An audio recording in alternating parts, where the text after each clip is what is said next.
भले ही मुझे ना चाहे, मैं उसको चाहता हूँ, उनके पीछे पीछे जाता हूँ। अनुव्रजामी हम, मैं पीछे चलता हूँ। किस लिए? तो कह रहे हैं उनके चरण धूल प्राप्त करने के लिए। अंग्री रेणु भी उयेयम उयेति नित्यम अनुव्रजामी हम, मैं हरदम उनके पीछे चलता रहता हूँ, जैसे कि उनका चरण धूलि मुझे मिल जाए और उसको अपने सिर में डाल करके अभिषेक करके मैं पवित्र हो जाऊं।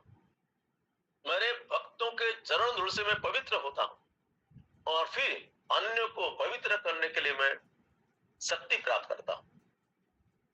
भगवान कहते हैं, अपने भक्त की महिमा बता रहे हैं, कहते हैं ऐसा जो निरपेक्ष भक्त है, शांत है, निर्भय है, बिना राग द्वेष के है, सब में समान दृष्टि है, जो भगवान गीता में प्रिय भक्त का लक्षण बताते हैं, जो ज्ञानी भक्त होता है लक्षण, ऐसे भगवान कहते हैं ऐसे भक्तों के पीछे पीछे मैं चलता हूं, उनका चरण धूल मुझे मिल जाए और मैं आपको उससे मैं पवित्र कर डालूं, इसलिए मैं उनके पीछे पीछे जाता हूं। भगवान अपने भक्तों के महिमा क्या कह रहे हैं?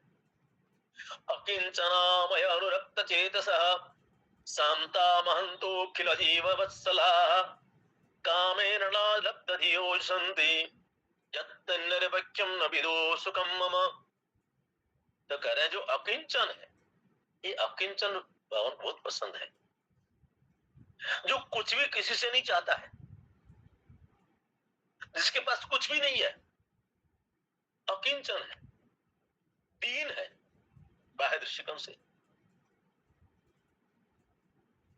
अकिंचन है और मई अनुरक्त, और जो मुझ में अनुरक्त है, अनुरक्त चेतस, जिसका चित्त मुझ में आसक्त है, अनुरक्त है, जिनके चित्त को मुझसे आनंद मिलता है, मुझसे कुछ पा करके नहीं, पाने की इच्छा नहीं है, बस मेरे स्मरण से उनको आनंद प्राप्ति होती है।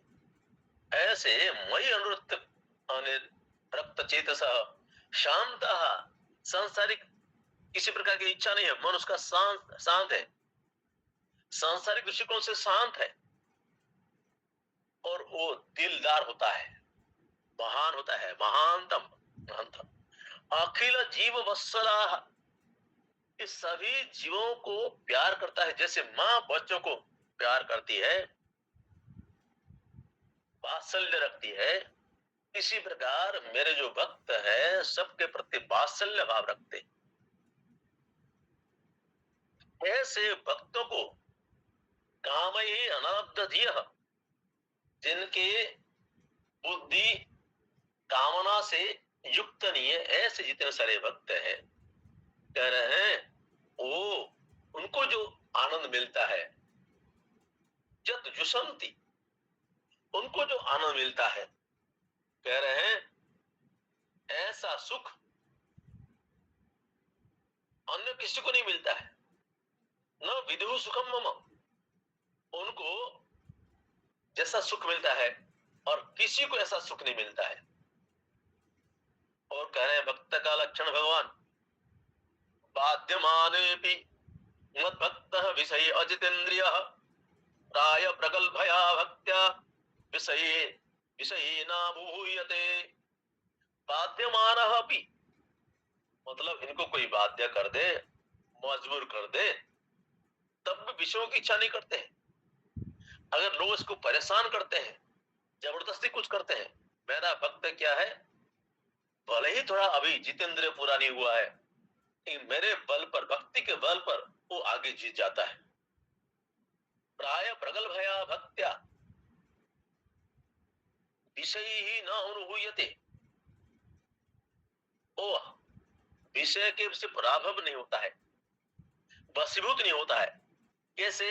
मेरे प्रवर भक्ति के कारण, उसके पीछे भक्ति है, भक्ति के कारण इंद्रिय इनके वश में होते हैं, इसलिए विषयों से विचलित नहीं होता।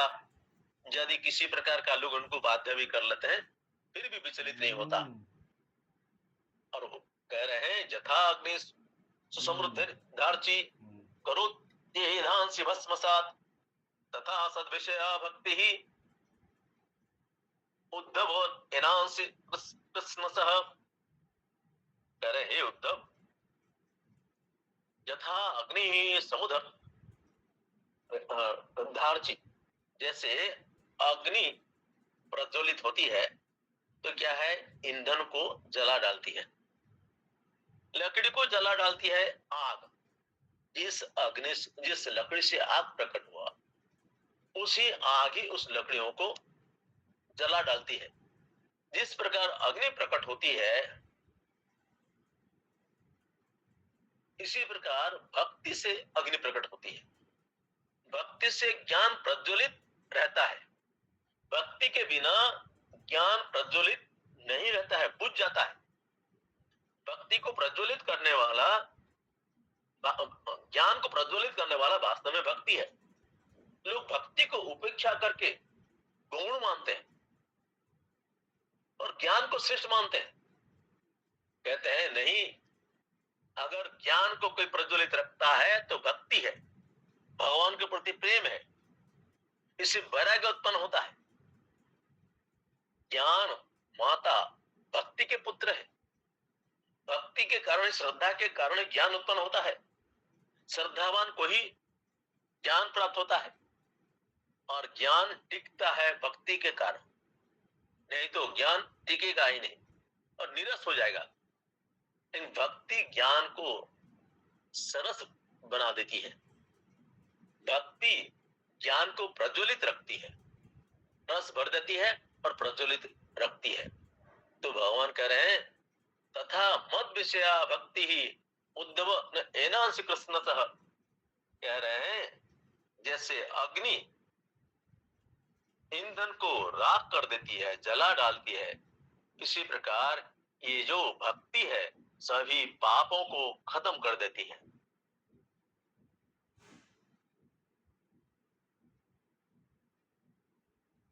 ज्ञान, ये गीता में है, ज्ञान सबको खत्म कर देता है, सभी पापों को। और यहाँ पे भगवान कहते हैं भक्ति सबको जला के राख कर देती है, भस्म कर देती है पापों को। कौन सा सही है कि श्रद्धा युक्त ज्ञान ही सभी पापों को मिटा सकता है। ज्ञान को ताकत कहां से आता है? भक्ति से आती है। इसलिए भक्ति युक्त ज्ञान से ही पाप सब जो है का पापों का अंत होता है। और भगवान भक्ति की, अपने भक्ति की महिमा के बारे में बताते हैं, न साधन इति माम योगः न सांख्यम धर्म उद्धव न स्वाध्याय तपत्यागः तथा भक्ति मोर्जिता। कह रहे हैं मेरे भक्ति से क्या होता है, भक्त मुझे वश में कर लेता है, मुझे साध लेता है। कह रहे हैं न साधयति माम योग न सांख्य न धर्म। हे उद्धव, मुझे साध नहीं सकते, योग के द्वारा मुझे कोई साध नहीं सकता, सांख्य के द्वारा भी नहीं, जिसको हम आत्मज्ञान कहते हैं, आत्मज्ञान से भी कोई मुझे साध नहीं सकता। स्वाध्याय से नहीं, कितने सारे ग्रंथों का अध्ययन कर ले, एक के बाद कितने सारे ग्रंथों का अध्ययन कर ले, उससे मुझे साध नहीं सकता। त्याग से, तप से मुझे साध नहीं सकता। यथा भक्ति ही मम ऊर्जिता, जिस प्रकार भक्ति मुझे साध लेती है, बाकी साधन मुझे साध नहीं सकते। और मेरे भक्ति जो है हरदम दिनों दिन बढ़ती रहती है, कभी घटती नहीं है, वो भक्ति है। भक्ति में कभी कमी नहीं होती है, दिनों दिन बढ़ती है, वो कभी घटती ही नहीं, वो वास्तव में भक्ति है। भक्त्या अहम एकया गाह्य श्रद्धयात्म प्रिय सताम भक्ति पुनाति मन्निष्ठा स्वपाकानपि संभवात्। भक्त्या अहम अनेकया भक्त्या, अनेक सॉरी एकया भक्त्या, केवल भक्ति मात्र के द्वारा मैं ग्राह्य हूं, मुझे ग्रहण कर सकता है, मुझे पहचान सकता है, जान सकता है। अहंकार युक्त ज्ञान से नहीं, भक्ति युक्त ज्ञान से ही परमात्मा का पहचान होता है। मैं अनुभव में आता हूं, श्रद्धया आत्मा प्रिय सताम, मैं सभी सत्पुरुषों का मैं आत्मा हूं, प्रिय आत्मा हूं। ऐसे मुझे सबके जो प्रिय आत्मा हूं, इसको केवल भक्ति के द्वारा व्यक्ति प्राप्त कर सकता है। भक्ति ही पुनाति मनिष्ठा, मुझे जो भक्ति करता है, निष्ठा, भक्ति में इसकी निष्ठा है। स्वापकानमपि स्वापकानपि संभवात, वो चाहे स्वपाक भी क्यों न हो, कुत्ते के मांस क्यों न खाता हो, चांडाल क्यों न हो, बड़े से बड़े पापी क्यों न हो, इस भक्ति के द्वारा, एक भक्ति के द्वारा उसके सब पाप कट जाते हैं। एक भक्त्यार विशिष्यते भगवान गीता में कहते हैं, एक भक्ति ही विशेषता है, भक्ति विशेषता है। मतलब है एक परमात्मा की भक्ति, उनके साथ एकाकार का जो अनुभव है, एक भक्ति मात्र ही सबको पवित्र कर लेती है। और कह रहे हैं, धर्म सत्य दयोपेता विद्या वा तपसान्विता मत भक्त्या उपेतमात्मनः न सम्यक प्रपुनाति ही। धर्म सत्य दया उपेता विद्या, कैसी विद्या है? कह रहे विद्या है किससे? धर्म से युक्त है, सत्य से युक्त है, दया से युक्त है, तप से युक्त है। जो धर्म सत्य दया तप इत्यादि से युक्त जो विद्या है, ऐसे विद्या कह रहे हैं मत भक्त अपेतमात्मनः, अगर मेरे भक्ति से रहित है, न सम्यक प्रपुनाति, न पुनाति, वो पवित्र नहीं करता। मतलब है कितना भी विद्या अर्जन कर ले, ज्ञान अर्जन कर ले, तब से युक्त ज्ञान, खाली ज्ञान का तो महिमा नहीं, तब से, सत्य से, दया से, अर्थात नैतिक जीवन युक्त जो विद्या है, यदि मेरे भक्ति से रहित है, वो इतना पवित्र नहीं करती है। अवश्य उससे कुछ पवित्रता मिलती है, ज्ञान से भी कुछ पवित्रता आती है, लेकिन भक्ति के बिना ये किसमें भी पवित्र करने की शक्ति नहीं है। और भक्ति कैसे पवित्र करती है, किस प्रकार भक्ति पवित्र करती है व्यक्ति को? तो कह रहे हैं, कथम बिना रोमहर्षम द्रवता चेतसा विना, बिना आनंदा श्रुक कलया श्रद्धेद भक्त्या विनाशयः। ये वासना दूर नहीं होगी, केवल ज्ञान से वासना दूर नहीं होगी। विद्या जो है धर्म सत्य दया तप इत्यादि से युक्त होकर के भी ये पूरा शुद्ध नहीं कर सकते। जितना शुद्ध कर सकते हैं क्या? रोम हर्षम जबता चेतसा बिना, बिना रोम हर्षण से, बिना द्रवित हुए हृदय से, बिना आनंद के अश्रु से, बिना शुद्ध भक्ति से ये वासना दूर नहीं होती। ये निरस ज्ञान से ये वासना दूर नहीं होती। मतलब है जो मुझे स्मरण करते हुए, मेरा चिंतन करते हुए जिसका रोम खड़े नहीं हो जाते, रोमांच नहीं होता, परमात्मा का स्मरण करते हुए जिसका शरीर रोमांच नहीं होता, उसका अंतःकरण शुद्ध कैसे होगा? वासना से मुक्त कैसे होगा? परमात्मा के स्मरण से, भक्ति से, कथा श्रवण इत्यादि से जिसका हृदय रोमांच, जिसका शरीर पुलकित हो जाता है, हृदय द्रवित हो जाता है, चित्त द्रवित हो जाता है, पिघल जाता है। ये ज्ञान हृदय को पिघला नहीं सकता, भक्ति हृदय को पिघला देती है। और हृदय बिना पिघले परमात्मा के लिए हृदय पिघल जाता है। आनंद के अश्रु आंखों से निकलते हैं।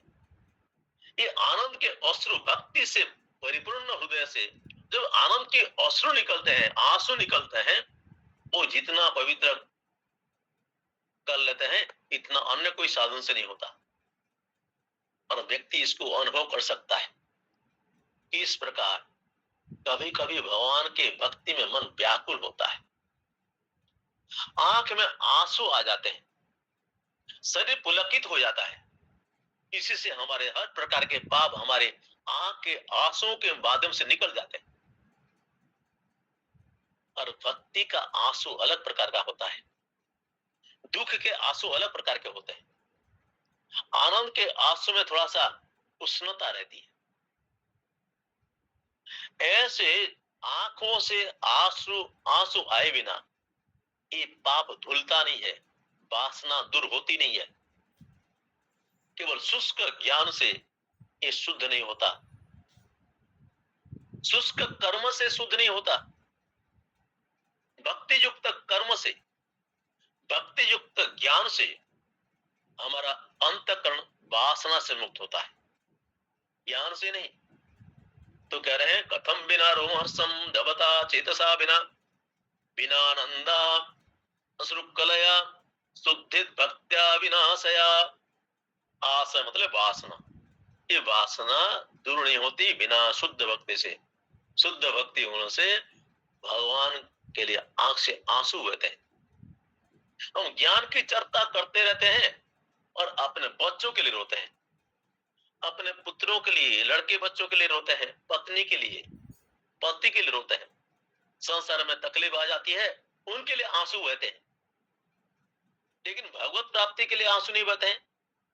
मन में व्याकुलता नहीं आती है कि भगवान मुझे अभी तक प्राप्त क्यों नहीं हुए, और प्राप्त हो गए तो आनंद के अश्रु नहीं निकलते हैं।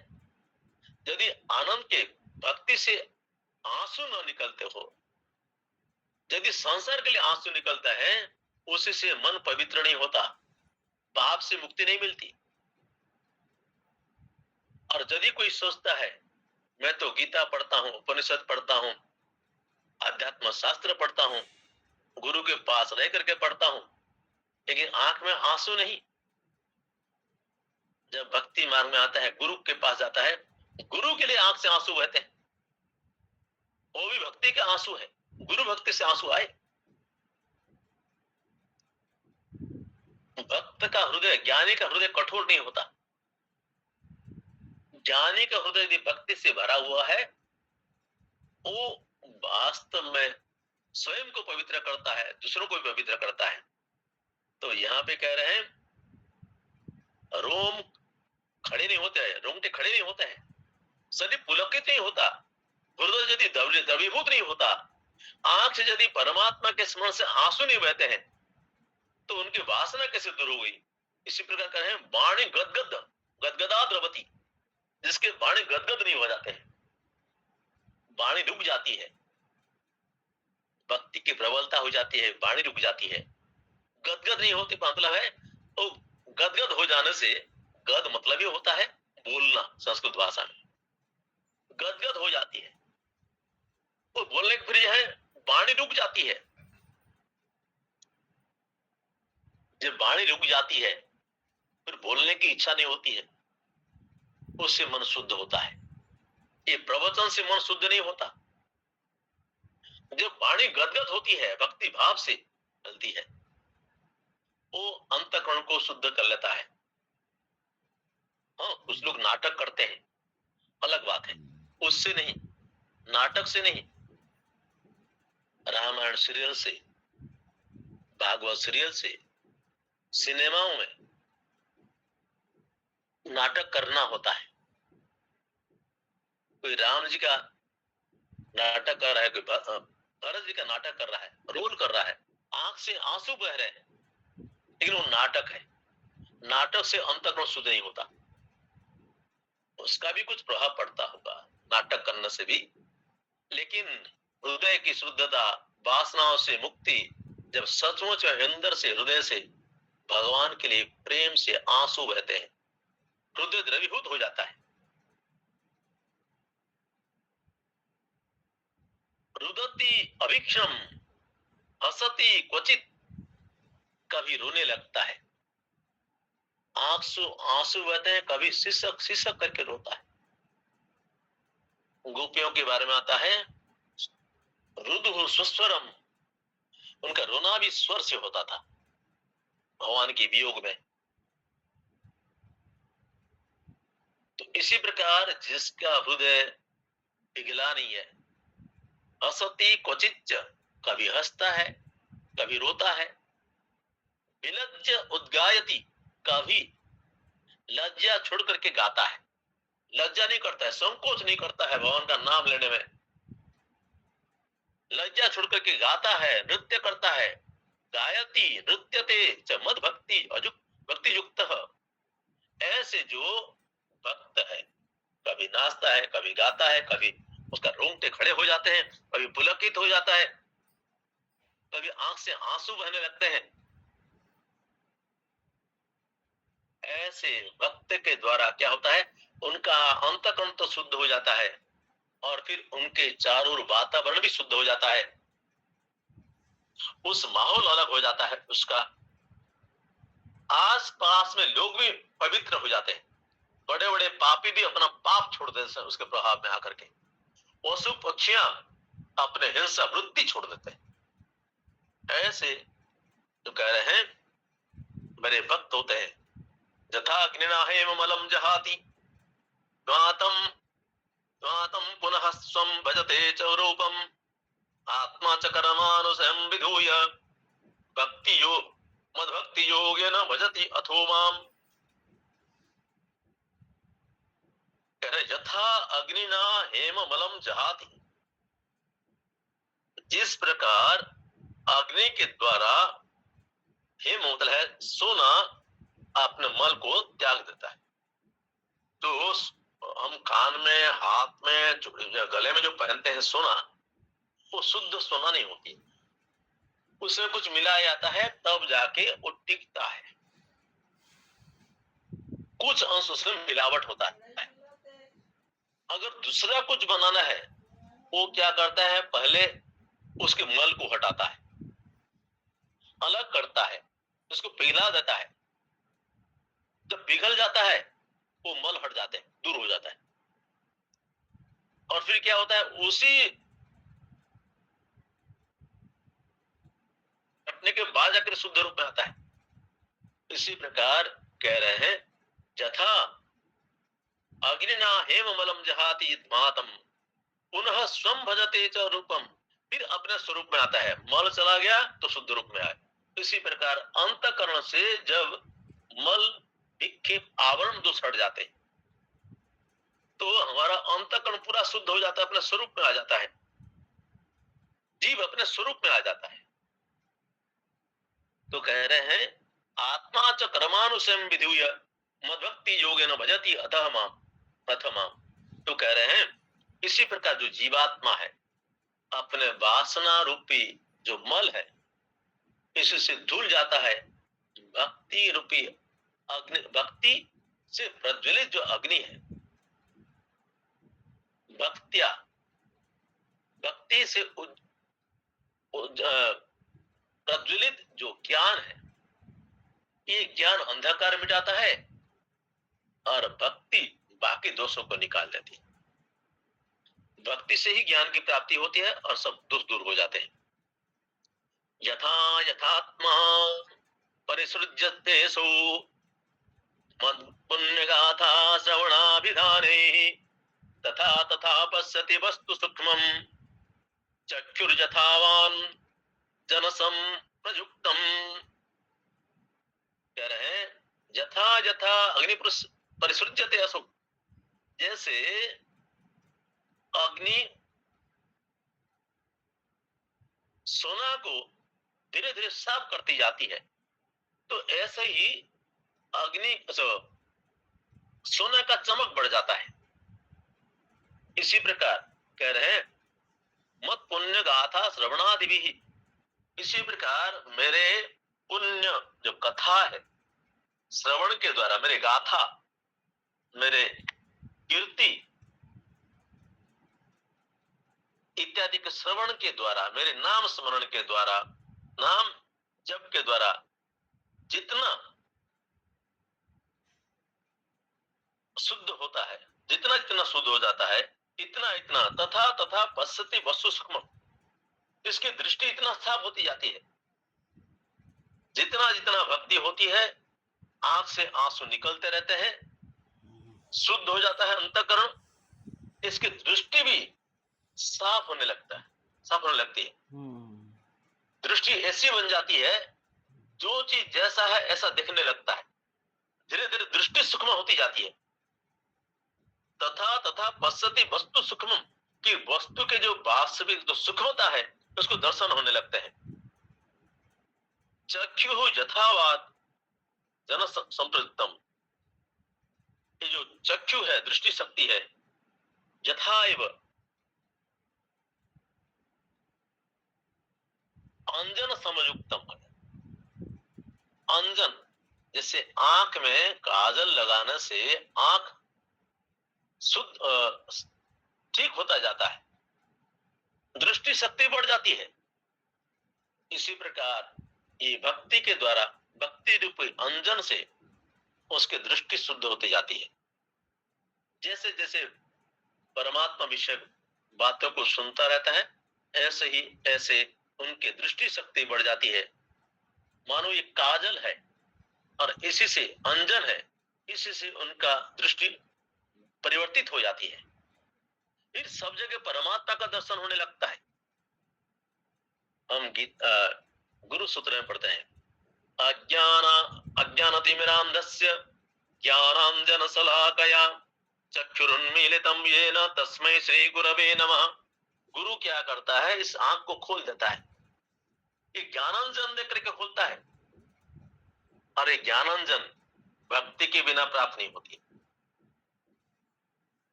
तो कह रहे हैं ये भक्ति रूपी अंजन के द्वारा उसकी दृष्टि सूक्ष्म होती जाती है और अंततः परमात्मा का दर्शन उसको हो जाता है, सर्वत्र परमात्मा का दर्शन होता है। विषयाध्यातः चित्तम विषयेषु विसज्जते मानुस्मरतम चित्तम मयेव प्रविलीयते। अगर विषयों का ध्यान करता है वो विषय में आसक्त हो जाता है, और मम अनुस्मरतः चित्तम, और मेरा स्मरण करता है, बार बार मेरा स्मरण करता है, मुझे याद करता है, उसका चित्त मुझे विलीन हो जाता है। तस्मात् असभिध्यानम यथा स्वप्न मनोरथम हित्वा मयि समाधस्व मयि मद्भाव भावितम।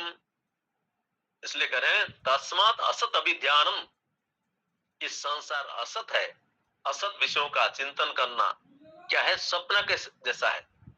स्वप्न मनोरथम, इस संसार के सब वस्तु कैसा है, सपना के जैसा है। सपना के वस्तुओं के द्वारा वो वास्तव में मिथ्या है, इसलिए मन शुद्ध नहीं होगा। वो सपना है, मनोरथ है। हित्वा मयि, ये संसार के विषयों को त्याग करके मयि समाधत्स्व, मुझमें ही मन टिका दो। 12वां अध्याय भगवान कहते हैं मयि मनाधस्व मयि बुद्धिम निवेशय निवसिष्यसि मेव अत ऊर्ध्वं न संशयः। मन बुद्धि को मुझे समर्पण कर दो और तुम मुझ में परमानेंटली निवास करेगा। मद भाव भावितम, मद भाव भावितम, मेरे भावना से भावित होकर के। मन भगवान की भावना से ओतप्रोत हो जाता है, परिप्लुत हो जाता है। तो कह रहे हैं यदि विषयों का चिंतन करता है, विषयों में आसक्त होता है। आगे कहते हैं स्त्रीणाम श्री संगिनाम संगम त्यक्त्वा दुरतः आत्मवान हेमे विविक्त आसीनः चिन्तयेत् मामतन्द्रितः। स्त्रीणाम संगम त्यक्त्वा, स्त्री संगिनाम संगम त्यक्त्वा, आसक्ति किसी भी रूप में अंततः दुख देता है। कह रहे हैं स्त्री नाम संगम, स्त्रियों के आसक्ति त्याग करो। कहते हैं रामचरितमानस में आता है, भगवान नारद जी को कहते हैं कि स्त्री संग कैसा है, जैसे अग्नि और घी का संपर्क है। पास में रहने से ही पिघलने लगता है। युवती को अग्नि कहते हैं और पुरुष को कहते हैं घी। पुरुष का हृदय वो पिघल जाता है, इसलिए साथ साथ रहने से मन में दोष आ जाता है। स्त्री नाम स्त्री संगी नाम, और इसी प्रकार स्त्रियों में आसक्त पुरुषों का, उनके संग रहने से स्त्रियों के बारे में चर्चा चलेगी। इसलिए भक्तों के लिए कहा गया है स्त्रियाम चरित्रम मां श्रवणीयम, उनको इस बार सुनना भी नहीं है। और कह रहे हैं ये पुरुष के लिए स्त्री का, स्त्री के लिए पुरुष का। ऐसे पति पत्नी भी जब उम्र हो जाता है, समय अर्थात जीवन के आधा आयु बीत जाता है, उसके बाद साथ साथ नहीं रहना चाहिए, तपोमय जीवन जीना चाहिए। ये गृहस्थ लोगों को भी कहा गया है, अलग अलग रहना चाहिए। पुरुष को स्त्री के साथ, स्त्री को पुरुष के साथ, तो उसकी साधना सही चलती है। स्त्री नाम स्त्री संगी नाम संगम त्यक्त्वा दूरतः, दूर से त्याग देना चाहिए। और आत्मवान, आत्म खोज में रहना चाहिए। यदि चाहते हैं कल्याण, क्षेमे विविक्तम आसीनः, एकांत में रहना चाहिए साधक को, भक्त को। विविक्त आसीनः, ऐसे कमरा घर में चुनना चाहिए जहां पे अकेले रह सकते हैं। अकेले रहना है, उस कमरे को भक्तिमय वातावरण बना लेना है। घर में उस कमरे में जाते ही भक्ति का भाव आने लगे। अगर एकांत में रह सकता है तो अलग बात है। आश्रमों में भी जाकर के वहां पे एकांत पूरा प्राप्त नहीं होता, लेकिन चाहेगा तो घर में भी हो सकता है और आश्रम में भी हो सकता है, हर जगह। लेकिन एकांत सेवन मतलब है कम से कम अपने कमरे में एकांत में रहे। विविक्तम आसीनः, विविक्त आसीनः, एकांत में रह करके चिंतयेत माम अतंद्रितः, और अकेले रह करके मेरा ही चिंतन करे। अतंद्रितः, आलस्य निद्रा त्याग करके, एक कमरे में रह करके सोने के लिए नहीं, आलस्य करने के लिए नहीं, भूख करने के लिए नहीं, वरं हरदम भगवान में मन लगा के रहे। ये न तेन प्रकारेण महाकृष्णम निवेशित, कैसे भी करके मन को भगवान में लगा के रखे। न तथास्य भवेत क्लेशः बंधश्चान्य प्रसंगतः, ज्योति संगात यथा पुंसः तथा संग संगतः। कह रहे हैं यथा तत्संग संगितः, स्त्री के साथ रहने से जो आसक्ति होती है, योषित संगः पुंसः, पुरुष के स्त्री के साथ रहने से जो दोष होता है, आसक्ति होती है, ऐसा दोष और किसी में नहीं होता। शास्त्र में कहा गया इसको बार बार। धीरे धीरे पत्नी सेवा करते करते पति को आश्रित कर देती है। इसी प्रकार पति सेवा लेते लेते आसक्त हो जाता है। सेवा लेने से भी आसक्त होता है, सेवा करके भी आसक्त होता है व्यक्ति। सेवा लेते लेते भी, सेवा करते करते भी। लेकिन साथ में रहते तो सेवा तो करना ही होगा। साथ रहते हैं तो सेवा करें, लेकिन साथ साथ अपने दूरी बना के रखें। कह रहे हैं स्त्री संग से जितना दोष उत्पन्न होता है, अन्य किसी से इतना उत्पन्न नहीं होता है। मतलब है धन से नहीं, यश से नहीं, संसार किसी वस्तु से इतना दोष उत्पन्न नहीं होता है जितना पुरुष स्त्री साथ में रहते हैं, इतना दोष है। उद्देश्य है संतान प्राप्ति। गृहस्थाश्रम के समय में, जीवन के दूसरा भाग में संतान उत्पत्ति लक्ष्य होता है। पुत्रार्थे क्रियते भार्या, पुत्र प्राप्ति के लिए पत्नी की जाती है, शादी किया जाता है, भोग के लिए नहीं। तो यहाँ पे कह रहे हैं कि जितना दोष उत्पन्न होता है पत्नी के साथ रहने से, जितना आसक्ति, जितना पराधीनता आ जाती है, इतना अन्य किसी से नहीं, धन संपत्ति से भी इतना पराधीनता नहीं आती है। और कोई कहते हैं मेरा पत्नी से कोई आसक्ति नहीं है, लेकिन क्या होता है, वो आसक्ति बदल गई है पोता पोती नाती नातनी के प्रति। वो भी उस परिवार की आसक्ति भी आसक्ति है, वो पत्नी के माध्यम से है, इसलिए वो भी दोष उत्पन्न करता है। इसलिए एकांत में रहना शुद्ध है। तो कह रहे हैं इसलिए एकांत में रह करके परमात्मा का चिंतन में ध्यान लगाना चाहिए। आगे फिर उद्धव दूसरा प्रश्न करेंगे, देखिए।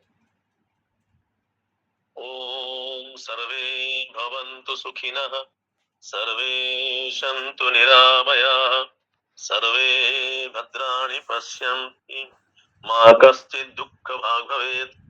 असतो मा सद्गमय, तमसो मा ज्योतिर्गमय, मृत्युर्मामृतङ्गमय। ॐ पूर्णमदः पूर्णमिदं पूर्णात् पूर्णमुदच्यते, पूर्णस्य पूर्णमादाय पूर्णमेवावशिष्यते।